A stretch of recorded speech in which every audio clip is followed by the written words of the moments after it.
नमस्कार। स्वर्णिम मध्य प्रदेश छत्तीसगढ़ में आप सभी का स्वागत है। मैं हूं आपके साथ पल्लवी राजपूत। खबरों की शुरुआत करते हैं विस्तार के साथ। मध्य प्रदेश के मुख्यमंत्री शिवराज सिंह चौहान ने आज एक बार फिर मुख्यमंत्री जन कल्याण संबल योजना की शुरुआत की। इस मौके पर मुख्यमंत्री शिवराज सिंह चौहान ने कहा कि संबल योजना में हम एक नई सुपर 5000 योजना को जोड़ रहे हैं। संबल परिवारों के ऐसे 5000 बच्चे जो 12वीं में सबसे ज्यादा नंबर लाएंगे, उन्हें प्रोत्साहन राशि अलग से दी जाएगी। संबल योजना में संबल परिवारों के ऐसे बच्चे जो राष्ट्रीय स्तर की खेल प्रतियोगिताओं में भाग लेंगे, उन्हें 50,000 रुपए दिए जाएंगे।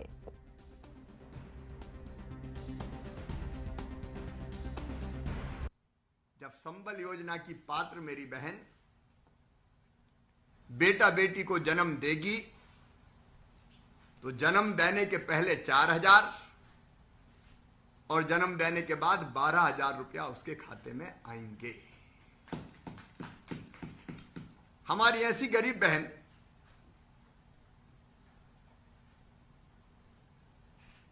क्या ऐसे काल में भी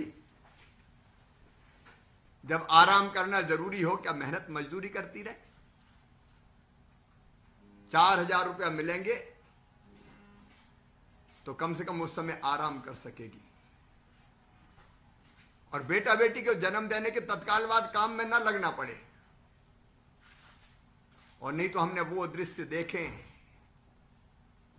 बचपन में, गांव में हम लगभग सभी ग्रामीण पृष्ठभूमि के बेटा बेटी को जन्म दिया और महीने भर का भी नहीं होता था तो बच्चे को संग लेके या तो खेत के मेड़ पर धर देते थे या घर पे छोड़ देते थे और दिन दिन भर बहनें काम करती थी। अब ये नहीं होगा मेरी बहनों। 16,000 रुपया आपको आराम करने का अवसर देंगे। आपको पोषण आहार भी मिलेगा। बच्चों की पढ़ाई की चिंता मामा की है, इस सरकार की है। इसलिए पढ़ाई की व्यवस्था निःशुल्क होगी। किताबें हम देते हैं, 8वीं तक यूनिफॉर्म, स्कूल में मध्याह्न भोजन, और उसके बाद अब 12वीं में भी हम तय कर रहे हैं जो संबल परिवार हैं उनके बच्चे मेरिट में आएंगे या हम एक योजना संबल में जोड़ रहे हैं आज, सुपर 5,000। ऐसे बच्चे जो 12वीं में 5,000 बच्चे जो सबसे ज्यादा नंबर लाएंगे उनको और 30,000 रुपया प्रति बच्चे अलग से दिया जाएगा। मध्य प्रदेश के पूर्व कैबिनेट मंत्री पीसी शर्मा ने शिवराज सरकार पर निशाना साधा है। उन्होंने कहा कि लॉकडाउन के समय में पूरा प्रदेश में शराबबंदी रहे और साथ ही उन्होंने संबल योजना पर भी तंज कसा। इसलिए कांग्रेस ने रोकी थी उस समय, जो इसके हमारे मंत्री थे श्रम विभाग के, उनने भी इस पर ऑब्जेक्ट किया था कि ये इसमें संबल योजना में लोगों के कार्ड बने, ये भारतीय जनता पार्टी के कार्यकर्ताओं के बने। कांग्रेस जमाने में कार्यकर्ताओं को लाभ खत्म हो गया और कोई लाभ अभी बीजेपी उनको नहीं दे पाई है, इसलिए उनको लाभ पहुंचाने के लिए ये संबल योजना शुरू कर रहे हैं। और जो गरीब आदमी है वो पिसेगा, जो मजदूर है वो पिसेगा। जैसे अभी हम देख रहे हैं पूरे हिंदुस्तान में मजदूर पिस रहा है, अब मध्य प्रदेश में इस योजना से भी पिसेगा। भाई साहब, गरीबों को राशन नहीं मिल पा रहा है, कह रहे हैं कि राशन नहीं मिल पा रहा, जबकि शिवराज जी ने कहा कि आधार कार्ड पर राशन मिलेगा। उसके बावजूद ये राशन कार्ड में बड़ी बड़ी लाइनें लग रही हैं राशन की दुकानों पर और नए नए नियम ले आते हैं। कमलनाथ जी ने इशू उठाया था कि जो पे दबाव बनाया जा रहा है, लोगों पे दबाव बनाया जा रहा है कि स्कूल की फीस जमा करें। मैं समझता हूँ कि जून तक, हमने हमेशा मांग की, जून तक कोई भी फीस बच्चों से नहीं ली जाना चाहिए। और जब लॉकडाउन हो तो किताबें या कॉपी मिल जाए बच्चों को, उस पर ध्यान नहीं दे रहे हैं। ध्यान दे रहे हैं काय पे कि दारू कैसे बिकेगी। मंदिर खुल नहीं रहे हैं, वो मदिरालय खोल रहे हैं ये, और ऊपर से जो रेड जोन है इसमें ब्लैक में बिक रही, स्मगलिंग हो रही। ये सब चीज़ों पे ध्यान दें और मध्य प्रदेश में पूरी शराब बंदी होना चाहिए। जब तक लॉकडाउन है पूरे मध्य प्रदेश में शराब नहीं बिकना चाहिए, नहीं तो छत्तीसगढ़ के रायपुर में स्वास्थ्य मंत्री टीएस सिंहदेव ने बड़ी संख्या में प्रवासी मजदूरों की प्रदेश वापसी से उत्पन्न होने वाली स्थिति और कोविड-19 की चुनौतियों के बारे में वरिष्ठ विभागीय अधिकारियों और एम्स के विशेषज्ञों से चर्चा की। बैठक में मजदूरों की वापसी के बाद कोविड-19 संक्रमितों की संख्या में बढ़ोतरी होने की स्थिति में इलाज की व्यवस्था और वर्तमान अधोसंरचना को बेहतर बनाने पर भी विचार विमर्श किया गया। सिंहदेव ने सिविल लाइन स्थित अपने निवास कार्यालय में आयोजित बैठक में कोविड-19 के नियंत्रण और रोकथाम की प्राथमिकताओं के बीच आवश्यक स्वास्थ्य सेवाओं को पूर्ववत बहाल करने पर भी चर्चा की।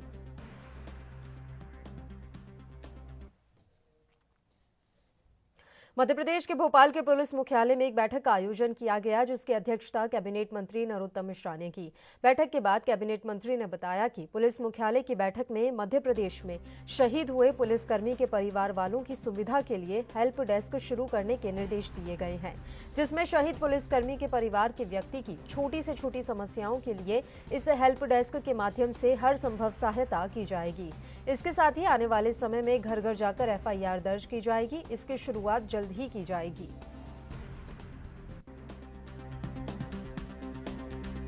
आज भी इतनी गर्मी में जब वो किट पहनते हैं तो दिल हिल जाता है।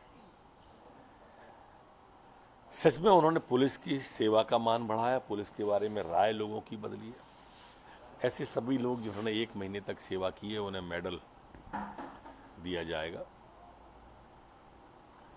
उनको 15 अगस्त के दिन जो दिवंगत हुए उन्हें कर्मवीर सम्मान से भी नवाजा जाएगा।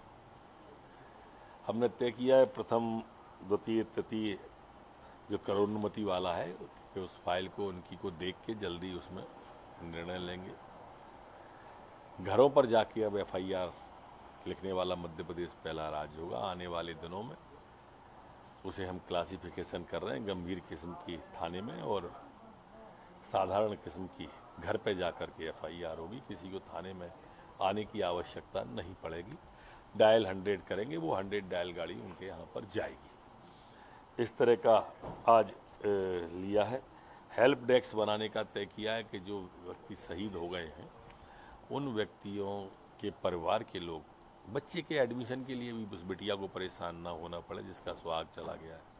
इसके लिए एक बड़ा आईजी एडीजी रैंक का अधिकारी इसकी हेल्प डेस्क होगी जिसकी मॉनिटरिंग करेंगे वो, और उसमें कोई भी दिक्कत उस परिवार को आएगी तो गृह मंत्रालय परिवार के मुखिया की भूमिका निभाएगा। पीएचक्यू जो है परिवार के मुखिया की भूमिका निभाएगा।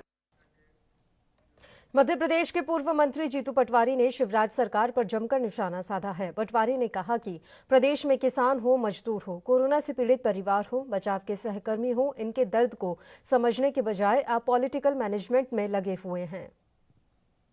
साथ ही साथ जो सबसे बड़ी घटना आज प्रदेश की शराब की दुकानों को ओपन किया गया, जिसमें लॉकडाउन के सारे नियमों को, सारे परिस्थितियों को, जितने दिन की इतनी जो तपस्या थी, जो लोगों की भावनाओं के अनुरूप काम इस सरकार ने करना था, उसको चौपट कर दिया, पानी फेर दिया। पांचवी जो सबसे बड़ी बात है, कोरोना की संक्रमण की संख्या बढ़ती जा रही है और मध्य प्रदेश रेड जोन की भी स्थिति और बढ़ती जा रही है। इसका मतलब है कि इतने दिन का लॉकडाउन, 42 दिन का कोई काम नहीं आ रहा है, उसकी व्यवस्था सही नहीं हो रही, ये इससे संकेत मिलते हैं। डॉक्टर परेशान है और अलग अलग परिवारों में मौतों का रोज नया तांडव होता है। इस बीच जो सबसे बड़ा काम इस सरकार ने, जिसकी बहुत तारीफ करना चाहिए, शिवराज सिंह जी की, उन्होंने एक मीटिंग की अपने मंत्रिमंडल को बनाने की और उपचुनाव की तैयारियों को लेकर उनके प्रदेश अध्यक्ष और अन्य नेताओं के साथ। मुझे दुख हुआ कि इस पूरे संघर्ष में ये व्यक्ति आदरणीय शिवराज सिंह चौहान सिर्फ पॉलिटिकल मैनेजमेंट करते हैं। इतनी भयावह स्थिति त्राई मच रही है, मजदूर परेशान, किसान परेशान, मरीज परेशान, परिवार परेशान, शराब बिकवाना है और फिर पॉलिटिकल मैनेजमेंट करके चुनाव की तैयारी करना है। कितनी हवस है राजनीति की या सत्ता की। ये शिवराज सिंह जी, हाथ जोड़ के आपसे प्रार्थना है, पैर छू के प्रार्थना है, कृपया आपके स्वभाव को बदलो और प्रदेश की वस्तु स्थिति पर ईमानदारी से काम करो। हम आपके साथ हैं, हर परिस्थिति में साथ हैं। भोपाल के हुजूर विधानसभा क्षेत्र से बीजेपी विधायक रामेश्वर शर्मा ने विवादित बयान दिया है। कोरोना संकट को लेकर उन्होंने कांग्रेस और तबलीगी जमात को जिम्मेदार ठहराया, साथ ही दोनों को एक ही मां के बेटे भी बताया है। विधायक रामेश्वर ने पूर्व सीएम कमलनाथ को भी आड़े हाथों लिया।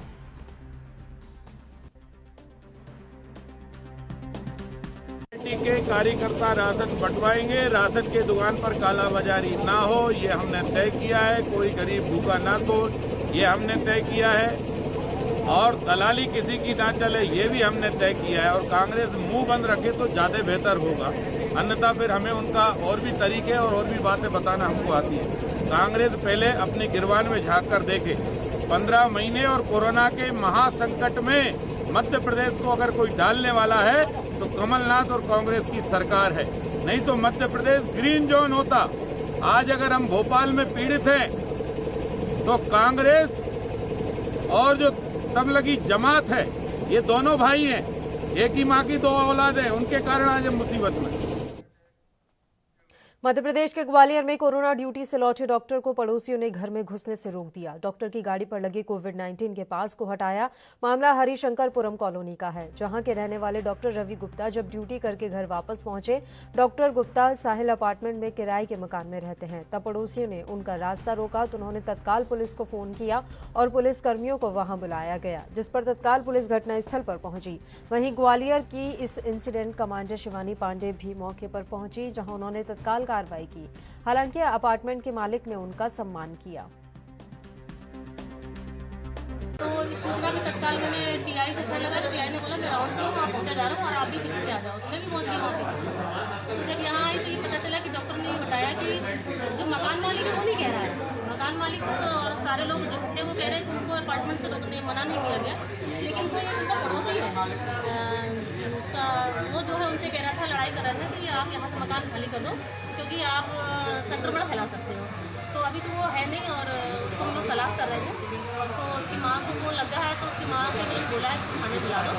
और बाकी इनका जो हमारे मकान मालिक है, जो इनके साहिल अपार्टमेंट है, उन्होंने कहा इनको कोई आपत्ति नहीं है, ये परिवार यही रहेगा जहाँ क्योंकि ऐसे गंभीर आपदा में जो काम कर रहे हैं हम लोग को ये सम्मान करना चाहिए। ऐसी सिचुएशन में प्रशासन क्या इनकी हेल्प करना? नहीं, ये तो यही रहेंगे, प्रशासन का यही है कि ये इसी मकान में रहेंगे और मकान मालिक को भी कोई आपत्ति नहीं। बाकी जो लोग एतराज कर रहे हैं उनको किसी तरह की समझाइश दी जा रही है? हाँ, उनको समझाइश दे रही हूँ और इनने एक लिखित शिकायत करी है हमसे, तो उसके खिलाफ जो भी कानूनी कार्रवाई।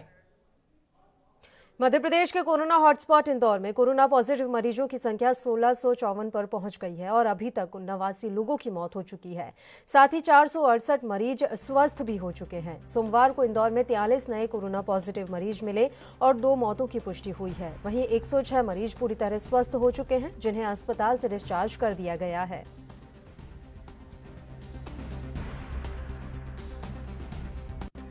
इंदौर शहर की कैसी स्थिति अभी फिलहाल है?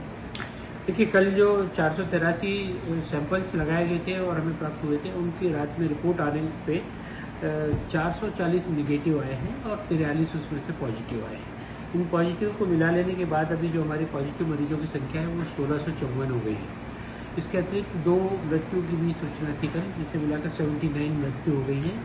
सबसे हर्ष की बात ये थी कि कल दोनों मेडिकल कॉलेज जो हमारे प्राइवेट हैं, इंडेक्स और अरविंदो, वहाँ से लगभग 50 लोग को डिस्चार्ज किया गया और 6 मरीज हमारे जो CCC सेंटर है यानी कि वाटर लिली से, वहाँ से भी 6 लोगों को और चौथरा मास्टर से 2 लोगों को। इस तरह से कुल मिला के हमने 106 लोगों को स्वस्थ होने के पश्चात उनको डिस्चार्ज किया है। अभी आप देख रहे हैं कि कुछ दिनों पहले 121 किया था, फिर अभी 106 लोगों को किया। मतलब डिस्चार्ज की संख्या बढ़ती जा रही है। वो जो मरीज प्रारंभ में एक साथ आए थे वो सारे लोग अब जा रहे हैं और ये पूर्णतः स्वस्थ है। इन्हें 14 दिनों के लिए फिर से होम क्वारंटाइन की सलाह दी गई है। मध्य प्रदेश के उज्जैन जिले में कोरोना पॉजिटिवों की संख्या लगातार बढ़ती जा रही है। एक बार फिर जिले में 11 नए केस सामने आए, वहीं 5 मौतें भी दर्ज की गई। अब तक जिले में मृतकों का आंकड़ा 40 पर पहुंच गया है। वहीं कुल संक्रमित मरीजों की संख्या 187 है। इनमें से 3 मरीज रतलाम में भर्ती हैं। यहां 21 अप्रैल के बाद कोरोना संक्रमण के मामले लगातार बढ़ते जा रहे हैं। जिले का डेथ रेट 22% तक पहुंच गया है। पिछले 14 दिनों में 27 लोगों की मौत संक्रमण के कारण हो चुकी है। रविवार को बीजेपी पार्षद मुजफ्फर हुसैन की भी इलाज के दौरान आरडी गार्डी अस्पताल में मौत हो गई।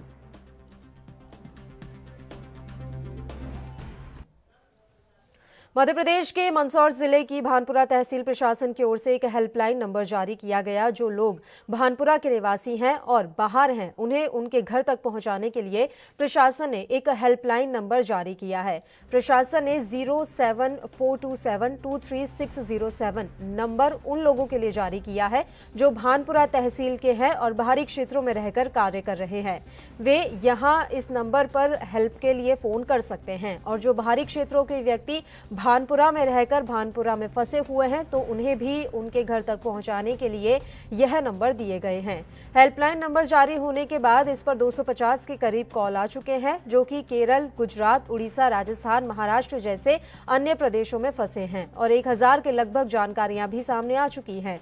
प्रशासन की ओर से जो कार्य लोगों को अपने घर तक लाने ले जाने का किया जा रहा है, उससे लोगों में घर तक पहुंचने की आस जगी है। भानपुरा के बाहर फंसे हुए नागरिक जो भानपुरा के निवासी हैं उनके लिए तथा जो कि बाहर के लोग भानपुरा में इस समय फंसे हुए हैं, इन दोनों के लिए ही हमने एक हेल्पलाइन नंबर 07427236607 जारी किया है, जो सुबह 8 बजे से रात 8 बजे तक चालू है। फिलहाल 12 घंटे के लिए जारी किया है। अभी हमें 24 घंटे इस नंबर को ऑपरेट किए हुए हैं इस समय, और वर्तमान में हमारे पास दमन, केरल, गुजरात, उड़ीसा और राजस्थान, महाराष्ट्र, यहाँ से अनेकों कॉल आ रहे हैं और लगभग 250 लोगों से इन पर्सन हमारा संपर्क। केंद्र और राज्य की सरकारें अपने मजदूरों या दूसरे राज्य में फंसे अपने राज्य के लोगों को वापस लाने के लिए प्रयास कर रही हैं, लेकिन जिन श्रमिकों को कुछ पता नहीं चल रहा या जिन्हें किसी कारण मदद नहीं मिल पा रही, वो अभी भी पैदल ही अपने घर लौटने को मजबूर हो रहे हैं या फिर साइकिल पर सफर तय कर रहे हैं। ऐसा ही मामला सामने आया है मध्य प्रदेश के बैतूल से। तेलंगाना में फंसे मध्य प्रदेश के बैतूल के 11 मजदूरों ने 600 किलोमीटर साइकिल का सफर तय किया और 3 दिन बाद अपनी मंजिल पर पहुंच गए, जहां डॉक्टर ने इनकी स्क्रीनिंग की और इन्हें पूरी तरह स्वस्थ बताया, लेकिन एहतियात के तौर पर उन्हें होम क्वारंटीन किया गया है। वहाँ पे जी यहाँ से अपने रानीपुर से 5 लोग थे और अपने महकार के 6 लोग थे। हम लोग वहाँ पे काम करने गए थे, तो 1 महीने से फंसे थे वहाँ पे हम लोग। तो वहाँ पर 1 महीने से फंसे थे हम लोग, तो वहाँ पे खाने पीने का व्यवस्था नहीं हो पा रहा था, इसलिए हम लोगों ने सोचे कि अब घर चलते हैं। तो घर चलने के लिए भी व्यवस्था नहीं थी, ट्रेन व्रेन सब बंद थी, तो हम लोगों ने सोचा कि साइकिल ले लें। तो साइकिल लिए और फिर उसके बाद फिर हम लोग आए यहाँ तक। कितने दिन लग गए यहाँ पे आने के लिए 3 दिन लगे। 3 दिन जी। तो रात कहाँ रुकते थे आप? नाइट में हम लोग रोड के साइड में सो जाते थे। सर हम दुधावानी के रहने वाले हैं और तेलंगाना में काम करने गए थे रेलवे का। वहाँ से 1 महीने से फंसे थे हम लोग। फिर 1 महीने के बाद में काम जैसा बंद हुआ हमारा हम लोगों का, तो काम बंद होने के बाद भी हम सोच में पड़ गए थे उनको भाई क्या करना चाहिए, अब क्या करना है, क्योंकि पैसा देने भी कुछ नहीं था हमारे पास में। तो फिर हम लोगों ने फिर ठेकेदार जो हमारा जो लेके गए थे, तो नए साइकिल खरीद के दिया हमको। 3,500 की एक साइकिल है। तो तेलंगाना से जहाँ हम रहते हैं वहाँ से बैतूल 600 किलोमीटर दूर पड़ता है। तो फिर हम लोग वहाँ से साइकिल से सफ़र कर रहे हैं। वो जो ट्रेनें आ रही मजदूरों को लेने? नहीं, ट्रेन तो बंद है अभी, ट्रेन चालू नहीं। तेलंगाना से ट्रेन चल रही थी ना? नहीं चल रही सर, क्योंकि हम तो 24 घंटा वहीं रहते हैं ना पटली में। तो आपका चेकअप हुआ है? जी, तेलंगाना से टोटल 9 लोग साइकिल से आए थे और इनका हमारी टीम के द्वारा स्वास्थ्य परीक्षण किया गया नॉन टेस्ट थर्मामीटर का उपयोग करते हुए।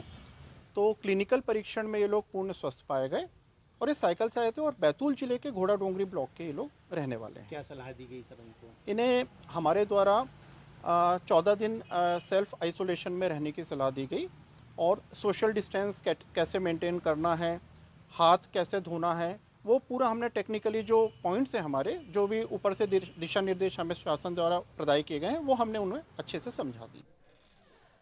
मध्य प्रदेश के पंधाना नगर परिषद क्षेत्र के हेयर सैलून के दुकानदारों ने एसडीएम राहुल गुप्ता को मुख्यमंत्री शिवराज सिंह चौहान के नाम आर्थिक सहायता मुहैया कराने का ज्ञापन सौंपा है। ज्ञापन में नाई समाजजनों ने लिखा कि पंधाना शहर रेड जोन होने से हेयर सैलून की दुकानें 40 दिनों से बंद हैं।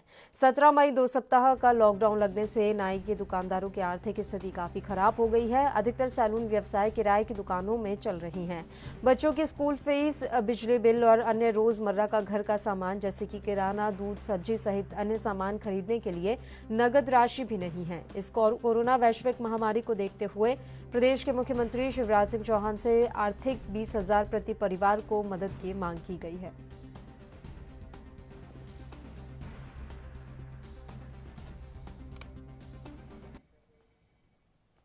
लॉकडाउन 3 लागू होने के दिन से ही शराब की बिक्री को भी हरी झंडी मिल गई। फेर क्या था, सुबह 6 बजे से ही शराब की दुकानों के आगे लंबी लाइनें लग गईं।